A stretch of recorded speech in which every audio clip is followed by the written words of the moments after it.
You know that kind of neighbor who thinks she runs the neighborhood? The one who spends her day patrolling the street, making up absurd rules and giving hell to anyone who dares to live outside her little fantasy world? Well, that was my reality ever since I moved to this neighborhood. The package included bizarre regulations, warning letters for ridiculous reasons, and, of course, the relentless attempt to force me into the damn HOA. The woman thought she was the queen of the place. She walked down the street with a clipboard, stopping in front of houses to inspect everything, as if she had some kind of divine authority over the residents. The problem is that I've never been one to bow my head to people like that. And when I arrived and was told that membership was optional, I decided that I would never spend a penny on it. For me, paying a bunch of bums to tell me how many flowers I can plant in my garden was the dumbest thing in the world. This, of course, didn't go down well with the doomsayer. For the first few months, she tried to approach me. Anonymous letters in the mail, disapproving looks every time I cut the grass half an inch outside the invisible neighborhood standard, and the classic, whispering with other equally insufferable ladies as I passed by. I didn't mind. I've always found it amusing to see people like that huffing and puffing because they can't control other people's lives. But when she realized that this strategy wasn't working on me, she decided to escalate the game. First, there were the veiled threats. "Did you know that the HOA can sue anyone who doesn't follow the rules?" she casually remarked one day while I was cleaning the sidewalk. "It's a shame when certain residents end up in legal trouble." I looked at her and smiled. "Good luck with that," I replied, going back to what I was doing. But the woman was persistent and dumb, a dangerous combination. Then came the sabotage attempt. One day, I woke up to a red note stuck to my door, saying that I had been fined $500 for violating community regulations. The problem? I wasn't a member of the HOA. It had absolutely no power over me. I took the paper, tore it up, and threw it in the trash. The next day, I found my trash can overturned, trash strewn across the street. A coincidence? Of course not. Then a city inspector showed up to inspect my house. Someone had reported structural irregularities. The guy looked at everything, shrugged, and left, saying there was nothing wrong. When the woman passed by on the sidewalk later, with a satisfied smile on her face, I knew for sure who had made the complaint. Now, any rational person would have given up at that point, but not this crazy woman. And then came the day when the whole thing went from annoying to completely insane. It was an ordinary, quiet afternoon until I heard knocks on the door. When I opened it, there she was, holding a stack of papers. "You need to sign these now," she said, pushing the documents towards me. I rolled my eyes. "I've told you 1,000 times, I'm not joining the HOA. That's not optional," I laughed. "Yes, it is. And the answer is still no." She closed her face. And then she did something I would never have imagined. She reached into her handbag and pulled out a gun. That's right. The woman pointed a revolver at me, right there, in the middle of my balcony, in the middle of any afternoon, as if she were demanding a ransom. "Either you sign or you'll regret it." I could have been scared. I could have panicked. But the only thing that came to mind was, this idiot has no idea who she's messing with. Because what she didn't know, what she never even imagined, is that I'm a war veteran. And if there's one thing I've learned in life, it's that you never, ever point a gun at someone without being ready to face the consequences. She thought I was going to surrender easily, but I was about to learn a lesson I would never forget. Time seemed to slow down the moment that lunatic pointed the gun at me. The neighborhood continued with its feigned tranquility. Children playing in the street, a guy washing his car, a woman walking a dog that was probably worth more than my monthly salary. And there I was, on my own balcony, staring at a woman who thought HOA stood for Hostilize Haters Until They Kneel. She was shaking a little but holding on tight. It was obvious that she had never held a revolver in her life. She'd probably bought it in an online store after watching some property rights video on YouTube. Or worse, she got it from her husband, an apathetic guy who always accompanied her as a luxury accessory at neighborhood events. But you know what's funniest? People like that never expect anyone to react. She thought I was going to freak out, beg, cry, or something. She didn't realize that a guy who'd spent years in the crossfire wasn't going to be shaken by an armed housewife. My reaction was automatic, as if I were back in the field. My gaze swept over the situation. Weak posture, trigger finger unsteady, eyes wide. She wasn't going to shoot, nor did she have the courage, but I couldn't risk it either. I raised my hands slowly, but not in surrender. It was to distract her. All right, let's talk. She pressed her lips together and threw the papers onto the coffee table on the balcony. Sign it. Let me at least read it first. I already knew I wasn't going to sign anything, but I needed time. You don't have to read it. It's simple. You accept the HOA's rules, pay the annual fee, and follow the regulations. That way, we avoid problems. Oh, right. The classic, we avoid problems. As if she wasn't already the biggest problem in that neighborhood. I looked at the papers and, with my peripheral vision, studied my position. If she really tried something, I had several options. But before I acted, I needed to do something essential. Let her make a mistake first. Why do you want me to join this association so badly, huh? What difference does it make? Her face contorted in a mixture of frustration and superiority. Because we can't have non-standard residents. It weakens the community. It makes property prices fall. Ah, so that was it. The money. Of course it was. It always is. So you want me to pay just so your house is worth more? That's brilliant. The woman lost patience. She took a step forward, bringing the gun closer to my chest. Just sign it. And that's when she made her mistake. One step too far. A fraction of a second. Just enough. Military training doesn't disappear just because you return to civilian life. It stays with you, embedded in muscle memory, waiting for the right moment to kick in. And that's what happened. My body reacted before my brain had finished processing. My hand shot out towards her wrist, gripping it hard enough to make her scream and drop the gun. The revolver fell with a dry thud onto the wood of the balcony. Before she could react, I twisted her arm back and pushed her against the wall. Let me go! The neighbor with the dog looked in our direction, alarmed. He's attacking me! The woman shouted. Ah, right, the classic. He points a gun at me and, when things go wrong, he becomes the victim. But I don't fall for that. I kept pressure on her arm and bent down to pick up the gun before she tried something stupid. Meanwhile, other people began to notice the commotion. Some went out onto the sidewalk. Others peered in through the windows. Oh my God! What's going on? Call the police. Great.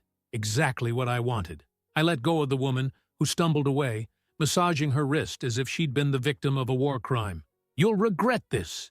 Are you going to cry to the sheriff now? I grabbed the papers from the table and tore them to shreds right in front of her. Oh, I don't think I can sign anymore. Too bad. She looked at me with pure hatred and ran home, snorting like a bull. I stood there, watching the neighbors look at each other, trying to figure out who the villain was. And then, 10 minutes later, sirens echoed in the street. Guess who called the police? I was about to find out if the system worked or if I was going to end up in the police station for defending myself against a neighbor with delusions of community dictatorship. The siren echoed down the street as the police car turned the corner, lights flashing as if it was going to arrest a dangerous fugitive. Of course, in the middle of all this, there was the woman, standing in front of her house, trying to force back tears that just wouldn't come. With her arm crossed and an expression that mixed indignation and false fragility, she waited for the officers as if she were the star of an episode of Victims of Society. On the opposite side of the street, I just watched. I knew how it would happen. I'd seen this kind of theater before. First, she would make up an absurd story, full of exaggerations and distortions, trying to pose as the poor defenseless citizen attacked by the brutish neighbor. Then she would expect the police to handcuff me without even asking, and applaud my courage in denouncing such violence. But there was one detail she hadn't foreseen. I'm not an idiot. The police car pulled up and, as expected, the officers got out and went straight to the woman. It was obvious that she was already preparing a dramatic scene before they even got out of the vehicle. She was gesticulating excessively, pointing at me, talking too fast, probably throwing in words like assault, intimidation, and maybe even, I was scared for my life, because these people love that kind of narrative. While she was putting on her show, one of the policemen, a guy in his 40s, clearly tired of this kind of thing, looked at me and then at her. He must have dealt with women like this before. You could see in his eyes that he was already imagining the report he would have to fill out because of this bullshit. When they finally called me, I went up to them with the calm of someone who has nothing to hide. The woman kept talking non-stop, as if every second of silence diminished her chances of coming out as the heroine of the situation. But the police weren't idiots. They had dealt with this kind of person before. They asked her to calm down and, when they realized that all she could do was repeat that I attacked her, they finally asked for my side of the story. And then came the fun part. Without rushing, I explained everything, from the anonymous tickets to the attempts to fine me illegally, including the theater of veiled threats.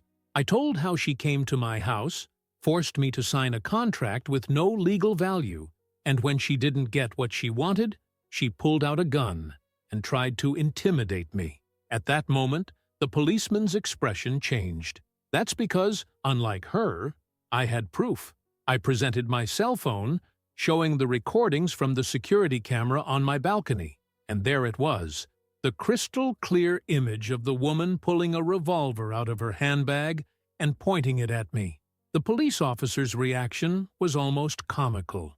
The weariness on their faces disappeared instantly, replaced by a look of, "Is this serious?" The woman went pale. She tried to open her mouth to defend herself, but nothing came out. The older policeman sighed, turned to her and asked for the gun. She hesitated. She tried to argue something about just protecting herself. But when she saw that they weren't in the mood for small talk, she handed over the gun. I could have stood there, satisfied, enjoying the moment when she finally realized what a monumental blunder she had made. But to be honest, I didn't even enjoy it. I just felt tired. Tired of people who think they can control everything and, when they can't, resort to madness. The police talked to each other, analyzed the videos, checked the gun, and, after a long silence, said exactly what I was expecting to hear. The woman was being arrested, not for threatening me with a ridiculous contract, not for harassing me with bogus fines or vandalizing my trash can, but because, at the end of the day, even the world's most annoying neighbor needs to follow the only rule that really matters. You don't point a gun at someone if you're not ready to face the consequences. She tried to argue, of course. She claimed it was a misunderstanding, that she felt threatened, and that somehow it was all my fault. But when the police started handcuffing her, it became clear that even she no longer believed her own story. As they put her in the car, she looked at me with pure hatred. I didn't say anything, but I didn't need to. I already knew what was going through her head. How could that insolent neighbor, who refused to follow the rules, dare to win? And the answer was simple. Because, unlike her, I knew very well when it was time to give up. She could have accepted that she wasn't the boss of me. She could have got on with her life, worrying about her own backyard instead of someone else's. But no, she chose the longer, harder, more humiliating path. And now she was going to pay for it. The neighbors, who had previously been spying on the situation from inside the house, began to come out as the scene unfolded. Some just watched, others murmured amongst themselves. Some seemed shocked, others relieved. But nobody at all, seemed surprised. And that's when I realized the woman had already been making life hell for a lot of people. I was just the first one she tried to threaten more aggressively. Now she would finally have what she wanted: rules, regulations, and constant supervision. Only, ironically, it would be behind bars. When the car pulled away, the neighbors stood there in silence, exchanging glances. Gradually, they went back to their homes, returning to normality as if nothing had happened. But I knew that something had changed, because, at that moment, it became clear to everyone that that HOA never had any power. They only bossed people around if they let them, and I never let them. After the car took the woman away, the neighborhood fell into a strange silence. Not that comfortable silence of a quiet neighborhood, but a tension-filled emptiness, as if everyone was processing what had just happened. The self-proclaimed queen of the HOA had fallen, and not quietly. For months, this woman thought she was invincible, handing out rules as if she owned the street, patrolling every detail of her neighbors' lives, shoving the association down everyone's throats. But now she was going straight to the police station, and no one seemed to be in any hurry to defend her. In fact, when I looked around, I noticed something peculiar. Some of the neighbors seemed relieved. An older man, whom I only knew by sight, crossed his arms and let out "It was only a matter of time." The woman across the street, who always looked away whenever Karen walked past, simply turned around and walked into the house as if she had just witnessed an inevitable event, like a hurricane sweeping through a town that had been expecting tragedy. What became clear at that moment was that I wasn't the only one to have fallen victim to it. I was just the first to react. I walked into the house and threw my keys on the table, feeling the weight of the day finally fall on me. Not that I was worried. I knew I was in the right, but the mental strain of dealing with someone like this was absurd. The HOA, in theory, was supposed to be something optional, a way of keeping the neighborhood organized. But in practice, it had become a cult led by a garden dictator who thought she could decide what kind of light bulbs each house used. The question was, what now? I thought I'd have a bit of peace after this circus, but of course, things are never that simple. The next morning, there was another knock on my door. I sighed before opening it, preparing myself for another headache. This time, it wasn't Karen. She was still busy giving evidence at the police station, probably playing the victim and saying it was all a big misunderstanding. But on my balcony, with their arms crossed and a tense expression, were 3 members of the HOA. Great. Here we go. Here we go. The leader of the trio was a middle-aged guy in a polo shirt who never won an argument at home and tried to make up for it by being authoritarian in the neighborhood. He huffed, as if trying to sound important. "We need to talk about yesterday's incident." Of course they did. I let them talk. Apparently, the HOA was concerned about the image of the community. It wasn't about the safety of the residents or the attempted intimidation with a firearm. It was about image. The news had spread quickly, of course, because gossip travels faster than an ambulance in a slum, and now they wanted to manage the narrative so that the neighborhood wouldn't be seen as a problematic place. Basically, they wanted me to keep quiet. Now, the best part was when they tried to convince me to, lo and behold, join the HOA. As if after all that, I was going to pay to be part of this circus. I stood there, listening to their pathetic attempts to bend me over, holding in my laughter as they talked about community harmony and peaceful conflict resolution. Oh yes, because nothing says peaceful resolution like a crazy person pulling a gun on your balcony. They wanted me to sign a document stating that it was all just a misunderstanding and that I would consider becoming a member of the association to avoid future misunderstandings. I looked at the paper, I looked at the 3 of them, and then, without saying a word, I closed the door in their faces. The peace lasted exactly 30 minutes before an official email from the HOA arrived. It was a notification that they were calling an emergency meeting to discuss my conduct. My conduct. The audacity was almost staggering. They really believed that, after everything that had happened, they still had some authority over me. It was fascinating to see how some people refused to accept reality. I ignored the email.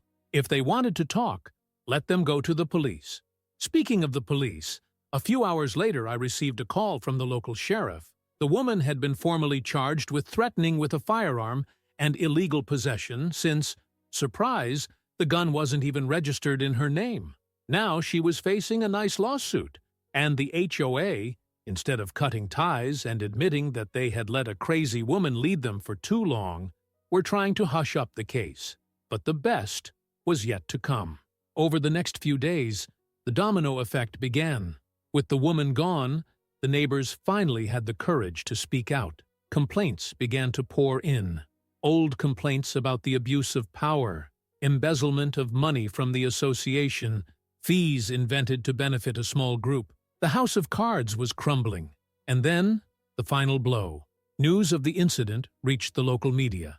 The headline was simply perfect. Community association leader arrested after pulling gun on neighbor in absurd dispute. The HOA tried to contain the damage, but there was no escape. The board was dissolved, an audit was started, and, to my complete satisfaction, many of the fees imposed by the woman over the years were found to be fraudulent. Residents started asking for refunds, and the mess only grew. As for the woman, well, she tried to get out of the charges, but ended up having to pay a huge fine and was banned from participating in any community association again. She moved out a few weeks later, and her house remained empty for months, as a permanent reminder that no one missed her in the slightest. In the end, the HOA collapsed along with its tyrant queen. The neighborhood, without the suffocating control, became a more peaceful place. And me? Well, I carried on the way I always had, living in my house, living my life, and not paying a penny to this association nonsense. Because at the end of the day, what this woman and the HOA never understood was simple. You only have power over others if they let you. And I never let them. And if you like this video, don't forget to leave your like and comment.